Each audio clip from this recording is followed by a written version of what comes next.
Сәлем балалар. Қазақ тілі 3-ші сынып 4-ші сабақ. Тақырыбы мәтін. Мәтін түрлерін еске түсіру. Оқылым. Тыңда. Тақырып пен сурет бойынша мәтін мазмұнын болжа. Яғни мына жерден суреттерге балалар қарап көргенде атай келе жатқандығы көруге болады орманның ішінде.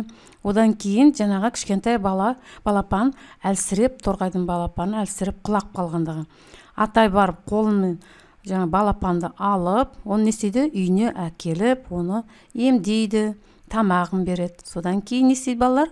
Үйде ұстауға болмайды, оны өзінің еркіне жіберіп, ұшырып жібереді екен. Ендеше осы мәтінді балалар өздерің оқып шығыңдар. Осы мәтін бойынша біз сұрақтарға жауап берейік. Бірінші сұрағы: бақшаны кім аралап келе жатты? Бақшаны Омар атай аралады. Ол нені көрді? Ол жусанның ығында бірісіп отырған тоғайды көрді. Торғай неліктен Омар атаға жалтақтап қарай берді? Торғай өйткені әбден жаңбыр өткен, тоңған, бір жағынан қорыққан екен. Оқиға жылдың қай мезгілінде болған деп ойлайсыңдар?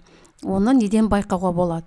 Оқиға көктем мезгілінде болған. Оны көк шөптерден, жаңбырдың жауғанынан байқауға болады екен балалар. Әр сұрақтың жауабы болатын сөздердің тірек сөздер қатарын құра. Тірек сөздер: ақша болды жаңағы, Омар атай, жусан, торғай, жаңбыр, көктем, көк шөптер. Жаңағы осы тірек сөздерден торғай атты шағын мәтін құрастырылған. Тыйым сөздерді көшіріп жазылым. Ауыл жанындағы суда жүзіп жүрген құсты атуға болмайды. Балапан шығарған құсты атпайды. Балалар жалпы жан жануарлар болсын, құстар болсын, ешқашанда оларға тиіспей, атпай, оларға қамқорлық жасап жүріңдер.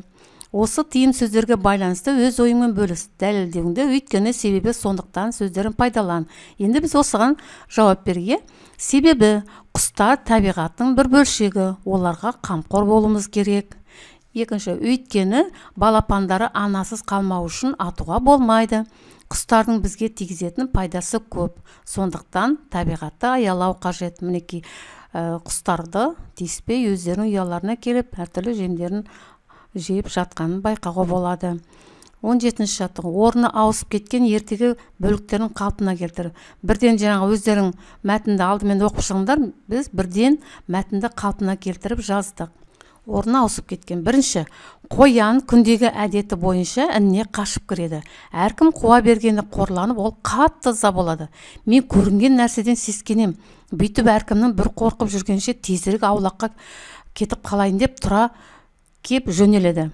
Су бойында жайылып жатқан қойлар қастарынан зымырап өте шыққан қояннан үркіп, тас талқан болып қашады.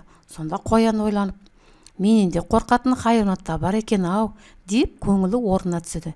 Кетпей қайтадан ініне оралады. Енді негізгі ойға сәйкес келетін мақал ол қорыққанға қос көрінеді деген осы мақалды белгіледік. Өлеңді түсініп оқы, сұраққа жауап бер. Ал балалар, кім есепке жүйрік екен? Кәнеки бәріміз санайық. Біздің үйде көжек көп, іштерінде өжет көп. Әсіресе 5 көжек маған нағыз дос көжек.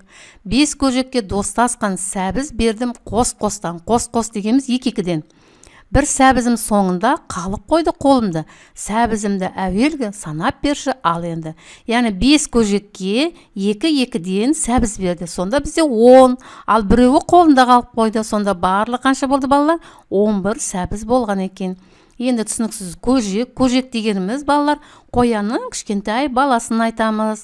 Ал өжет дейміз батылдықты, жүректілікті, өжеттілікті білдіреді екен. Осымен біздің сабағымыз аяқталды.